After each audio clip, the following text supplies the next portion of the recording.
열왕기하 7장 1절에서 20절 말씀까지 아람 군대가 도망가고 이스라엘에게는 자유와 해방이 오는 이런 내용의 말씀입니다. 그런데 나라가 어려울 때는 항상 그 지도자가 나와서 나라를 살리는데 백척간도에 누워있던 조선에 이순신이라는 영웅이 나와서 나라를 구했던 것처럼 공산주의로부터 나라가 위태로울 때 이승만 대통령이 미국에서 배운 자유민주주의, 시장경제 그리고 한미동맹, 세계에서 가장 강력한 국가 미국과 동맹을 맺고 현재 가난한 대한민국을 오늘과 같은 경제 발전을 이루는 그런 나라로 만들었습니다. 바로 위기에 빠졌을 때 항상 지도자가 나와서 백성을 이끌어가는 그런 그 내용이 바로 성경에도 같이 기록이 되어 있는데 이스라엘 백성들 아합 왕이 타락하고 부패해서 이스라엘이 고난과 고통 속에 빠졌습니다. 지도자 한 명이 잘못되면 전체 백성이 다 함께 고생을 하고 힘든 상황을 살아가는데 이제 엘리야 선지자가 이제 불병거를 타고 하늘로 승천하고 난 다음에 그 다음에 이제 그의 제자들이 엘리야의 그 시체를 찾으려고 사방을 뒤졌지만 결국은 찾지 못했습니다. 이때 그 엘리야의 그 능력, 엘리야가 불병거를 타고 하늘로 올라갈 때 바로 나에게 능력을 전가해 달라 하고 달려가서 이 능력과 권능을 함께 물려받은 엘리사가 오늘 이 겉옷 하나 유산으로 물려받았지만 그러나 능력은 훨씬 더 강력하게 나타났습니다. 이게 이제 표적적 사건인데 바로 표적이라고 하는 건 원래 믿음이 있는 사람은 표적이 안 일어나도 그냥 믿어요. 여러분들처럼 믿음이 있는 사람은 뭐 기적이 안 일어나고 표적이 안 일어나도 다 하나님 말씀을 믿는데 이 믿음이 없는 사람들은 표적적 사건, 기적의 사건이 일어나야 바로 하나님 여호와를 알게 되거든요. 여러분들도 알다시피 그 이스라엘 백성들이 히브리 노예로서 애굽에서 430년 살 때 그들에게는 믿음이 없었어요. 믿음이 없었는데 하나님께서 모세를 보내가지고 10가지의 재앙을 통해서 살아계신 하나님의 능력과 권능을 보여주셔요. 그리고 유월절 사건을 통해서 다 죽어도 피를 바른 그 집은 구원을 받아요. 자, 그리고 홍해 바다를 건널 때에도 바다를 갈라서 바로 하나님의 백성들을 탈출시키고 그리고 애굽의 군대는 수장을 시키는 자, 이런 표적적 사건, 기적의 사건 자, 이런 사건을 통해서 이스라엘 자손들이 노예에서 하나님의 백성으로 바꾸어져 가는 거거든요. 그러니까 전혀 믿음이 없는 사람에게는 이 표적의 사건이 일어나야 되는데 바로 오늘 이 말씀이 바로 표적적 사건이에요. 기적의 사건이 일어나죠. 그게 왜 그러냐면 이스라엘이 믿음이 없기 때문에 그래요. 그러나 믿음이 있는 사람들은요, 이런 기적을 안 봐도, 이런 기적을 체험하지 않아도 다 믿습니다. 그러니까 믿음이 없는 사람의 이야기와 믿음이 있는 사람의 언어가 달라요. 그러니까 믿음이 없는 사람의 말은 부정적이지만 믿음이 있는 사람은 매사의 모든 언어가 긍정적으로 해석이 돼요. 왜냐? 하나님이 계시기 때문에. 자, 그러면 믿음이 없는 사람의 언어는 어떤 언어냐? 항상 부정적인 거, 저주하는 거, 파괴하는 거, 자기중심적인 거, 그리고 남을 판단하는 거. 이게 바로 믿음이 없는 사람의 전형적 언어의 태도예요. 그러나 믿음이 있는 사람은 매사가 긍정적으로 모든 일들을 긍정적으로 판단하기 때문에 항상 입에서 감사함이 넘치고 항상 그 입에서 찬송이 넘치는 거예요. 근데 저도 가끔 가다가 이게 믿음이 없는 언어가 나올 때가 한 번씩 있어요. 승질 날 때. 막 자동차를 타고 가는데 갑자기 깜빡이도 안 끼고 앞으로 확 끼어들어가지고 그냥 쭉 가면 괜찮은데 또 거기서 브레이크를 깍 밟고 갖고 서요. 깜짝 놀라게. 그러면 그냥 입에서 그냥 온갖 그냥 불평, 원망, 쌍욕이 다 나오죠. 얌전한 사람들 누가 이렇게 갑자기 건들면요. 흥분하고 막 그래가지고 이 갑자기 욕이 튀어나오는 거거든요. 근데 사람이라고 하는 게 그럴 수 있어요. 사람이라는 건 다 뭐 전부 다 긍정적으로 볼 수는 뭐 그렇게 생각하진 않죠. 그러나 믿음 있는 사람의 언어와 믿음이 없는 사람의 언어가 바로 오늘 열왕기하 7장 1절에서 나와 있어요. 이제 이 아람 군대가 쳐들어와 가지고 사마리아를 포위를 했어요. 근데 이게 하루 이틀 포위한 게 아니고 개미새끼 한 마리 나가지 못하도록 사마리아 성을 뚫뚫 에워싸가지고 사마리아 성 안에 있는 사람들의 식량이 다 떨어져 버린 거예요. 먹을 게 없어요. 기경할 양식이 하나도 없어. 그러니까 이제 이 국민들, 백성들은요, 먹을 게 없으니까 별 수 없이 이제 다 죽을 수는 없지 않습니까? 그러니까 이제 결국은 아이도 삶아서 먹어야 되는 이런 지경까지, 이제 이런 최악의 상태에 이르는 지경까지 이르게 됐죠. 그러니까, 그런데 갑자기 엘리사 선지자가 그 왕에게 갑자기 뜬금없는 이야기를 하는 거예요. 오늘은 이 기경도 할 수 없이 음식이 그리고 이 먹을 게 없이 다 떨어져 있지만 이제 하나님께서 허락하신 날이 되면 엄청나게 이 음식이 풍부하고 많을 것이다. 그래가지고 고운 밀가루 한 스아를 한 세겔로 살 거다. 이게 이제 그만큼 물가가 폭락한다는 거예요. 그러니까 돈 조금만 가져도 엄청나게 많은 그런 곡물을 살 수 있는데 여기에 그 밀가루 한 스아라고 하면 이게 이제 계량기로 현재 계량으로 따지면 7리터 정도 되는 7리터. 여러분 보통 1리터 정도 되면은 여러분 물병 2개 있죠. 조그마한 물병 그게 550ml인데 그 2개 합치면 1리터가 되고 그리고 우리가 가끔 큰 물을 사 먹을 때 이게 그 한 병이 2리터가 됩니다. 2리터. 그러면은 그 2리터짜리가 3개 반. 그게 이제 7리터 정도 했는데 이게 이 밀가루의 그 계량 그러니까 약 그 한 말이죠. 한 말. 우리가 말로 잴 때 한 말 있지 않습니까? 이게 이제 8kg인데 이 8kg 한 말에 거의 육박하는 이거를 한 세겔 동전 환율로 한다 이거예요. 지금은 먹을 게 없어가지고 기경할 게 없어서 힘들고 어렵지만 하나님의 날에 때가 되면 그런 날이 온다 이렇게 이제 희망을 준 거예요. 그러니까 오직이 나면은 애를 삶아 먹고 얼마나 사람이 고통스러우면 사람의 생명을 그렇게 그 음식물을 만들어 먹는 이런 최악의 상태에 간 그 백성들에게 엘리사 선지자가 하는 얘기가 한 말에 동전 한 입이면 곡물을 살 수 있다.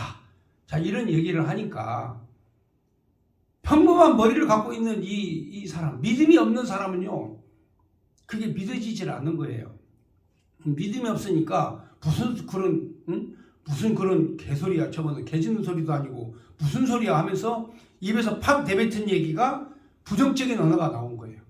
하나님의 선지자가 얘기를 하는데 하나님의 선지자의 말에는 귀뚱도 하지 않고 현상을 봐라. 현실을 봐라. 아니 어떻게 동전 하나를 가지고 한 마리나 되는 밀가루를 살 수 있느냐. 그럼 말도 안 되는 그런 얘기 하지 마라.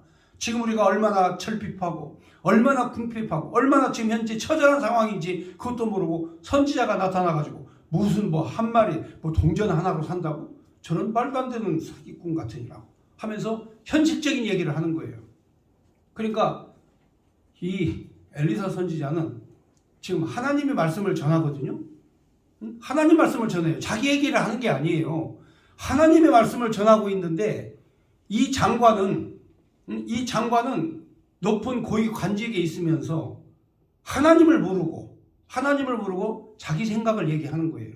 그러니까 하나님의 생각을 얘기하는 사람은 긍정적 사고를 갖고 얘기를 해요. 근데 자기 생각을 얘기하는 사람은 항상 부정적이에요. 그러니까 꿈도 해몽에 따라서 달라지는 거예요. 여러분 꿈이 있으면요 그게 해몽이 있어야 돼. 해석이 있어야 된다고 말이죠. 근데 꿈도 없고 해몽도 없으면 이거는 그 인생은 그건 얘기할 것이 하나도 없어요. 그래서 오늘 이 내용을 말씀을 보면은 여러분 꿈도 해몽을 잘해야 되듯이 하나님의 말씀도 그냥 읽는다고 읽어지는 게 아니고 해석을 잘 해야 이 내용이 무슨 내용인가를 금방 이해가 가는 거예요. 자, 그러면 말씀을 한번 읽고 제가 해석을 해드리도록 하겠습니다. 7장 1절에 보면 엘리사가 이르되 여호와의 말씀을 들을지어다. 자, 그러니까 엘리사가 자기 얘기하는 거예요? 아니죠. 엘리사가 지금 하나님의 말씀, 여호와 하나님의 말씀을 들을지어다 하는 거죠. 이게 왜 이 얘기를 하냐면, 아니 이 앞장에 보면 이 열왕기야 6장에 보면은 막 오늘은 내 아이, 오늘은 네 아이 막 잡아먹으면서 뭐 내 아이는 잡아먹었는데 네 아이는 왜 안 내놓고 감추어 놓느냐 하면서 막 논쟁이 일어나고 막 싸움밖에 일어나고 막 그냥 살기가 등등하고 먹을 게 없으니까 민심이 그냥 흉흉해진 거죠. 먹을 게 없으니까 아주 그냥 민심이 흉흉해져. 평상시에는 친하게 지내던 이웃도 먹을 게 없으면 당장에 폭력적으로 변하게 되는 거예요. 사람의 마음이 원래 그런 거예요. 사람이 내가 궁핍하면 폭력적으로 바꿔져요.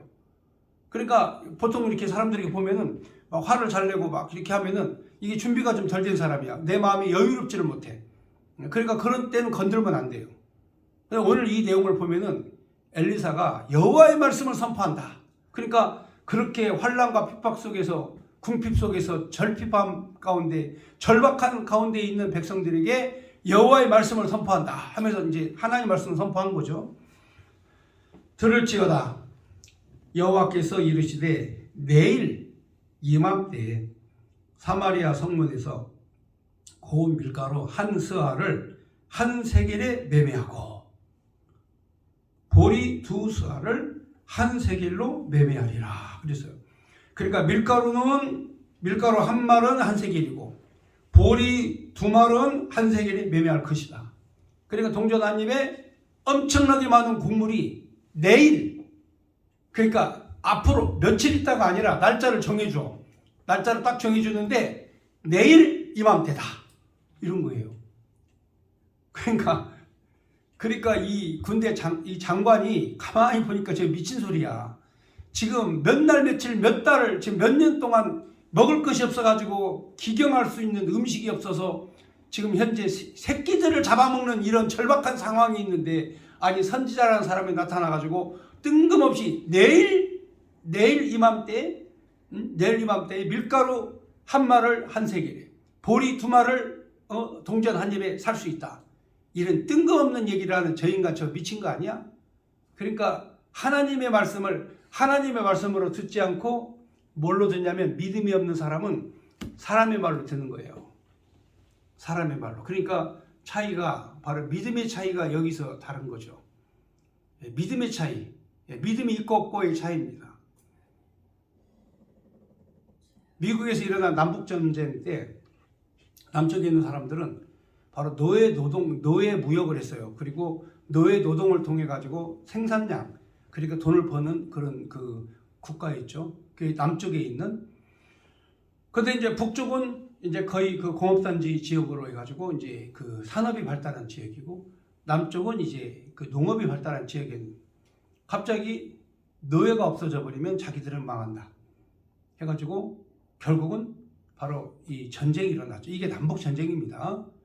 자, 그런데 사람들의 생각에 노예를 해방시키지 않으면 이 나라는 망하게 되고 우리는 부도가 나고 그리고 우리는 가난하게 될 것이다.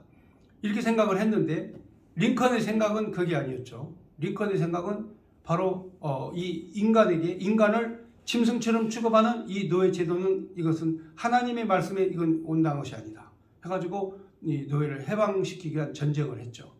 자, 결국은 북쪽이 이겼습니다. 남쪽이 망해야 되는데, 미국이 망해야 되는데 그렇지 않았어요. 미국이 엄청난 부를 누리게 됐죠. 왜 그럴까요? 사람이 하는 것 대신에 바로 산업혁명을 통해서 이루어지는 그러한 하나의 그런 그 농업도 기술, 사람이 일일이 하는 거를 이제는 트랙터가 나오고 이제 기계가 나오고, 그래서 엄청나게 많은 대량 생산을 사람이 없어서 할 수 있는 이런 농업 기술이 발달하게 된 거죠. 그러니까 이 기술력의 발달이라고 하는 게 꼭 사람이 해야 되는 것이 아니라 바로 이 사람 대신에 일할 수 있는 그런 기계가 발달됨으로 말미암아서 오늘날 미국이 하나님 앞에서 생명을 존중하게 여길 때에 바로 오늘날 강대국이 되는 이런 역사가 일어나게 된 거거든요. 그러니까 남북전쟁은 그야말로 미국의 내전뿐만이 아니라 세계 역사 가운데 가장 훌륭한 일을 했던 링컨 대통령이 왜 위대하냐? 바로 사람의 생명을 존중한 이러한 어떤 정신이 있기 때문에 그런 겁니다. 그러니까 하나님께서 지금 현재 이 백성들에게, 이스라엘 자손들에게 가장 절박한 것을 체험하게 하시고, 가장 어려운, 가장 핍절한, 가장 궁핍한, 가장 절박한 상황 속에 하나님이 빠뜨려 놓으신 다음에 그 백성들에게 기적을 통해서 만군의 여호와 하나님의 살아계심을 그들에게 깨닫고 가르치는 이 역사를 하나님이 지금 하시는 거죠. 그러니까 엘리사는 하나님의 말씀을 대언해서 얘기했는데, 그 하나님의 계획을 모르고 하나님의 작정을 모르고 하나님의 언약을 모르는 사람은 하나님의 말씀이 무슨 말인가 깨달지를 못하는 거예요. 그러니까 아직까지 성경을 읽고 말씀을 봐도 안 깨달아지면 기도해야 돼요. 하나님 여호와의 말씀이 깨닫게 해달라고 여러분이 간절히 기도해야 돼요. 그러니까 그리고 여기에 보면 믿음이 없는 사람이 이제 나타납니다. 2절에 보면 그때에 왕이 그 손에 의지하는 자 곧 한 장관이 하나님 사람에게 대답하여 이르되, 그랬어요. 그러니까 왕이 의지하는 사람이다. 그 말은 그 당시에 상당히 그 높은 지위에 있는 그런 이제 고위 관료입니다. 장관입니다. 이 장관이 하는 소리가 하나님의 사람에게 대답하여 이르되, 여호와께서 하늘에 창을 내신들 어찌 이런 일이 있으리요 하더라. 엘리사가 이르되, 내가 내 눈으로는 보리라. 그러나 그것을 먹지는 못하리라 하니라. 그러니까 이 장관이 믿음이 없는 거예요. 하나님의 말씀인데 생각도 안 해보고 하나님께서 하늘에서 창을 내가지고 하늘의 창고를 문을 활짝 열어가지고 갑자기 쏟아진들 어찌 이런 일이 있겠습니까? 하면서 비관적, 부정적 생각을 한 거예요. 하나님의 말씀을 이해를 못하니까. 그래서 바로 이 장관이 나중에 이제 어떻게 최후를 당하는가, 이제 마지막 7장 마지막 읽어보면 나옵니다만은, 자, 그 과정이 이제 이렇게 전개가 됩니다. 이 엘리사의 예언이 내일 이맘때에 바로 이 밀가루 한 마리 동전 한 입, 보리 2마리 동전 한 입에 거래될 것이다 하는 이 예언이 어떻게 이루어지는가. 자, 3절부터 보겠습니다. 이 성문역에 나온 자 4사람이 있더니 그 친구에게 서로 말하되, 우리가 어찌하여 여기 앉아서 죽기를 기다리랴 그랬습니다. 과거에는 이제 그 나병이 옛날에는 문둥병이라고 했습니다만은 지금은 장애인들을 좀 존중하는 의미에서 문둥이, 나병 이런 얘기 안 합니다. 한센시병이라고 합니다. 한센시병. 나병균을 제일 먼저 발견한 사람이 한센이라는 사람인데, 그래서 그분의 이름을 따서 한센시 병을 앓은 사람이다 이렇게 기록이 하고 있어요. 나중에 이제 우리나라에 이제 차별금지법이 이제 통과가 되면 나환자, 나병 이렇게 얘기도 못합니다. 한센시병이라고 해야지, 나환자라고 했다가는 차별금지, 기분 나쁘다 해가지고 앉아 있다가 거기 한센시 병인 사람이 기분 나빠 해가지고 고발하면 혈관 사람은 그대로 또 감옥에 가는 거예요. 형사법에 걸리는 겁니다. 이게 차별금지가 이렇게 무서운 겁니다. 또 예수님 외에는 구원이 없다 이렇게 하잖아요. 응? 우리 주님 외에는 구원이 없다 이렇게 얘기하면 또 구원 다른 데도 있는데 왜 예수님 외에는 구원이 없다고 그러느냐 하고 목사 고발하면 그 목사 또 감옥에 가야 되는 거예요. 이게 차별금지법이에요. 이런 법을 지금 만들고 있어요. 이건 폭력적인 법이죠. 예. 근데 지금 그거 통과시키려고 지금 하고 있단 말이죠. 근데 뭐 나병 얘기가 나왔으니까 잠깐 말씀드린 건데, 이 나병 환자들은 이 성 안으로 못 들어와요. 왜냐하면 전염성이 있다는 걸 아니까. 그래가지고 그 사람들은 성 밖에 이제 그들이 거처를 마련해 놓죠. 그런데 여러분 생각해 보세요. 아니 성문 안에도 먹을 게 없는데 나 환자들에게 이 먹을 걸 누가 줍니까? 그러니까 이제 구하다 안 되니까 이 4명의 나병 환자들이 계획을 세운 거예요. 우리 여기 이대로 있다가는 여기서 다 굶어 죽는다. 그러니까 바로 저 아람 군대 진영으로 우리가 가가지고 우리가 항복을 하자. 항복을 해서 우리를 살려두면 살 것이고 죽이면 여기서 굶어 죽으나 아람 군대 쪽에 가서 마저 죽으나 죽는 건 마찬가지다. 그러나 이 성문 옆에 우리가 사마리아 성 옆에 있다가는 도저히 먹을 게 없어서 우리는 살 길이 없다. 그러므로 우리가 아람 군대로 가자. 그리고 항복하자. 그래서 차라리 우리의 생명을 아람 군대에게 의탁해보자 하고 4명이 회의를 해요.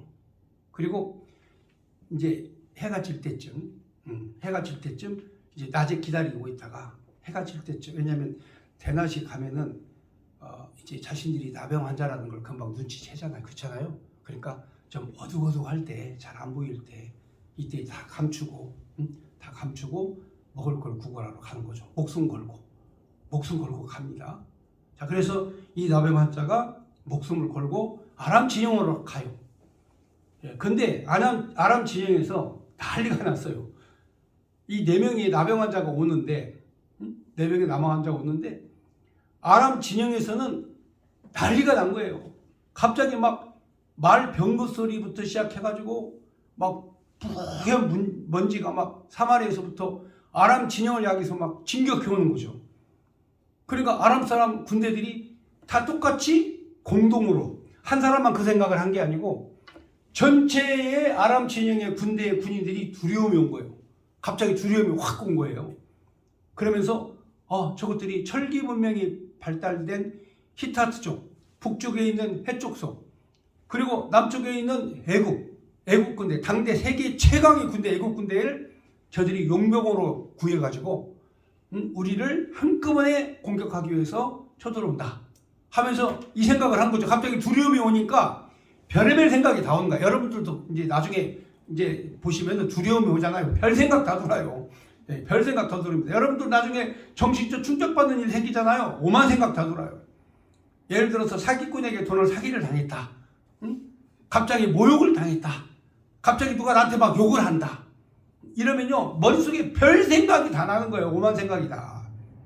그런데 아니 갑자기 잠잠하던 사마리아 성에서 갑자기 막 병거 소리가 나고 군인들이 막 달려오는 소리가 나고 그리고 막 먼지가 막 하늘로 올라가고, 야 이거 큰일 났다, 도망가자 해가지고 말, 나귀, 그 다음에 먹을 거, 옷, 무기 그냥 다 놓고 그냥 몸만 빠져나가면서 야 걸음 하나 살려라. 여러분 겁나면요, 이 겁이 한번 낮았습니까? 그럼 뒤도 안 봐요. 뒤도 안 돌아봅니다. 그냥 몸만 그냥 막 죽으라고 막 달리는 거죠. 해서 아람 군대 진영의 군인들이 그냥 몸만 빠져가서 도망을 간 거예요. 그리고 뭣도 모르고 이 4명의 나병 환자들은 야 이거 죽을지 살지, 과연 저들이 우리를 살려줄지, 우리에게 먹을 걸 줄지, 자 이게 그냥 바짝 긴장해가지고 진영에 도착해서 싹 보니까 아람 군인들이 다 도망가고 무기를 그대로 놔두고 먹을 걸 그대로 놔두고 심지어는 말과 나귀까지 다 그대로 놔두고 몸만 빠져서 나간 거야. 야 이게 무슨 횡재냐, 야 이런 일이 세상에 다 있을 수 있냐 해가지고 실컷 먹고 보물도 감추고 땅에 파서 감추고 그냥 그러고 있는데 거기도 똑똑한 사람이 있어요. 야 이거는 복음이다, 기쁜 소식이다. 적들이 다 도망가면 성 안에 있는 사람들이 얼마나 좋겠냐. 그러므로 우리가 여기에서 이렇게 있을 수가 없다. 그러므로 빨리 사마리아 성으로 다시 돌아가서 이 소식을 알리자. 자 이렇게 이 똑똑한 사람이 있어야 돼요. 똑똑한 사람이 있어야 다 같이 사는 거예요. 욕심 많은 사람 막 지것만 챙기고 지것만 보물을 싹 갖다 땅에다 묻고 파묻고 막 자기만 먹고, 이것보다는 우리 빨리 사마리아 성에 알려서 이 좋은 소식을 알리자 해가지고 바로 사마리아 성으로 돌아갑니다. 자 거기까지 내용이 지금 4절부터 보겠습니다. 만일 우리가 성읍으로 가자고 말한다면 성읍에는 굶주림이 있으니 우리가 거기서 죽을 것이요, 만일 우리가 여기서 머무르면 역시 우리가 죽을 것이니라. 그런즉 우리가 가서 아람 군대에게 항복하자. 그들이 우리를 살려두면 살 것이요 우리를 죽이면 죽을 것이라 하고 아람 진으로 가리하여 해질 무렵에 일어나 아람 진영 끝에 이르러서 본즉 그곳에 한 사람도 없으니 이는 주께서 아람 군대로 병거 소리와 말소리와 큰 군대 소리를 듣게 하셨으므로 아람 사람이 서로 말하기를 이스라엘 왕이 우리를 지배하여 햇사람의 왕들과 애굽 왕들에게 값을 주고 그들을 우리에게 오게 하였다 하고 해질 무렵에 일어나서 도망하되 그 장막과 말과 나귀를 버리고 그 진영을 그대로 두고 목숨을 위하여 도망하였습니다. 그 나병 환자들이 진영 끝에 이르러 한 장막에 들어가서 먹고 마시고 거기서 은금과 의복을 가지고 가서 감추고 다시 와서 다른 장막에 들어가 거기서도 가지고 가서 감추니라. 나병 환자들이 그 친구에게 서로 말하되 우리가 이렇게 해서는 아니 되겠도다. 오늘은 아름다운 소식이 있는 날이거늘 우리가 침묵하고 있도다. 만일 밝은 아침까지 기다리면 벌이 우리에게 미칠지니 이제 떠나 왕궁에 가서 알리자 하고 가서 성문지기를 불러 그들에게 말하여 이르되 우리가 아람 진에 이르러서 보니 거기에 한 사람도 없고 사람 소리도 없고 오직 말과 나귀만 매여 있고 장막들이 그대로 있더이다 하는지라. 그가 문지기들을 부르매 그들이 왕궁에 있는 자에게 말하니 왕이 밤에 일어나 신복들에게 이르되 아람 사람이 우리에게 행한 것을 내가 너희에게 알게 하노니 그들이 우리가 죽인 것을 알고 있으므로 그 진영을 떠나서 그들이 매복하고 스스로 이르기를 그들이 성읍에서 나오거든 우리가 사로잡고 성에 들어가겠다 한 것이니이다 하니 그의 신하 중 한 사람이 대답하여 이르되 청하건대 아직 성중에 남아있는 말 5마리를 취하고 사람을 보내 정탐하게 하소서. 그것들이 성중에 남아있는 이스라엘 온 무리 곧 멸망한 이스라엘 온 무리와 같으니이다 하고 그들이 병거들과 그 말을 취한지라. 왕이 아람 군대 뒤로 보내며 가서 정탐하라 하였더니 그들이 그들의 뒤를 따라 요단에 이른즉 아람 사람이 급히 도망하느라고 버린 의복과 병기가 길이 가득하였더라. 사자가 돌아와서 왕에게 알리니 백성이 나가서 아람 사람의 진영을 노락한지라. 이에 고운 밀가루 한 스아에 한 세겔이 되고 보리 2스아가 한 세겔이 되니 여호와의 말씀과 같이 되었고. 자, 여기까지. 예. 자, 이 내용은 제가 이제 다 설명을 해드린 내용이고, 자, 여기서 보면은 이 나병 환자들이 찾아와서 보고한 내용을 쉽게 믿을 사람이 없겠죠. 그래서 이거 아람 사람들이 이거 작전 아닌가? 혹시라도 작전일 수도 있어. 다 비워놓고 성문을 열고 나오면 그때 매복해 있다가 한꺼번에 공격하면 사마리아 성을 쉽게 점령할 수 있겠다. 이렇게 생각을 한 전략일 수도 있다. 그러므로 우리가 마지막 남아있는 말 5마리 이 척후병을 보내가지고 아람 사람 뒤 진영 요단까지 한번 정탐을 하고 와라 해가지고 정탐권을 보내요. 그게 바로 이스라엘의 전부야. 왜냐하면 사람도 잡아먹는 상황인데 말은 다 잡아먹었겠죠.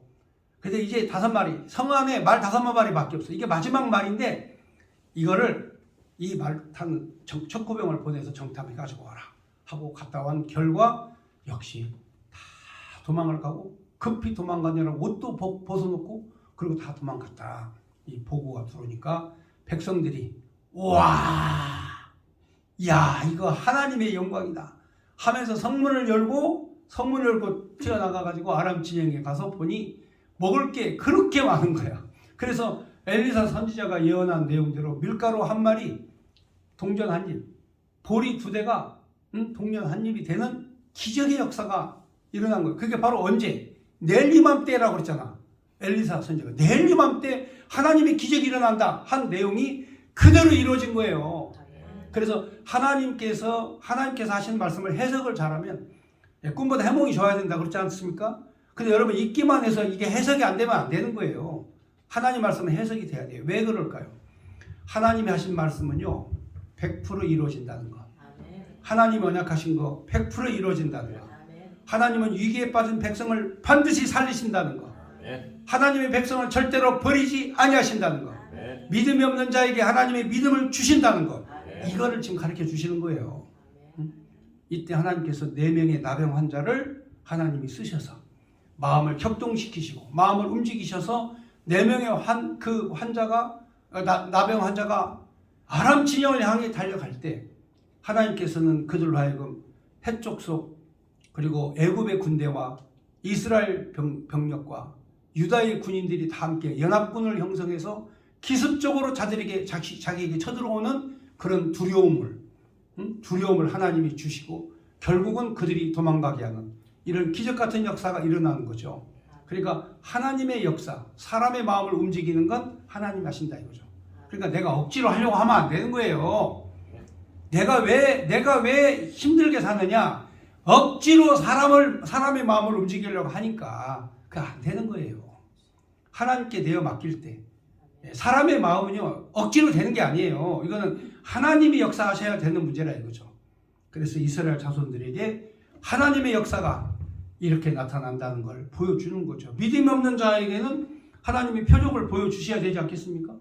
그래서 믿음이 없는 그들로 하여금 하나님이 바로 표적을 보여주시는 사건이 바로 이 아람 군대가 도망간 사건이죠. 자, 그리고 이제 엘리사 그 선지자의 말을 의심하는 하나님의 말씀이 선포되었는데도 불구하고 어린 택도 소리하지 마라.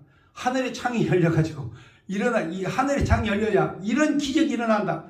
이렇게 말했던 믿음이 없는 이 장관의 그 운명이 어떻게 되는가 이것도 궁금하죠. 자, 보겠습니다. 19절 그때에 이 장관이 하나님 사람에게 대답하여 이르되 여호와께서 하늘에 창을 내신들 이 일이 있으랴 하매 대답하기를 내가 내 눈으로 보리라 그러나 그것을 먹지는 못하리라 하였더니 그 장관에게 그대로 이루어졌으니 곧 백성이 성문에서 그를 밟음에 죽었더라. 그러니까 이게 이제 내용을 보면 그래요. 내용을 보면은 이제 4명의 나병 환자가 저 진영이 비었다 하고 소리를 지르니까 이 장관이 무슨 소리야 조용히 해라 이놈아 그런 일 어디 있어 이제 하고 믿지 않은 거죠. 그럼 정탐꾼을 보내가지고 그러면은 조사를 해서 보고를 해라 해가지고 정탐꾼을 보내요. 정탐꾼이 가서 보니까 진짜 진영이 비어 있거든요. 그러니까 이제 백성들이 와 우리가 이겼다 해가지고 이제 성문을 열고 아람 진영으로 이제 뛰어가려고 하는데 이 장관이 손을 딱 벌리면서 안 돼 하니까 사람들이 다 받고 가버린 거야 그냥. 이제 그러니까 하나님 안 믿는 사람은요 발로 밟히는 거라니까. 언제 하나님을 두려워하지 않으면요 이렇게 밟혀요. 자기 마음대로 하는 사람은요 이렇게 밟히게 돼 있어. 밟혀갖고 죽어버리잖아. 그걸 보고도 백성들이 그냥 그 불신자 믿음이 없는 자 이거 밟아서 그냥 보내는 거예요. 그러니까 승리는 누가 하느냐? 어떤 사람이 이기느냐? 하나님의 말씀이 있는 사람은 이기고 하나님 말씀이 없는 사람은 지는 거예요. 그러니까 우리가 이 세상 한평생 살다가 길어봐야 장수하고 건강하고 튼튼하게 살아봐야 강건하면 80인데 우리가 한평생 살다가 결국은 하나님 믿고 하나님 안에 살다가 바로 죽으면 그게 승리한 것이고 하나님 말씀 없이 살다가 죽으면 세상 사람에게 밟히는 것이다. 이 내용의 말씀을 오늘 엘리사 선지자가 일으킨 이 기적적 사건을 통해서 주시는 말씀이었습니다. 자, 오늘 말씀 여기까지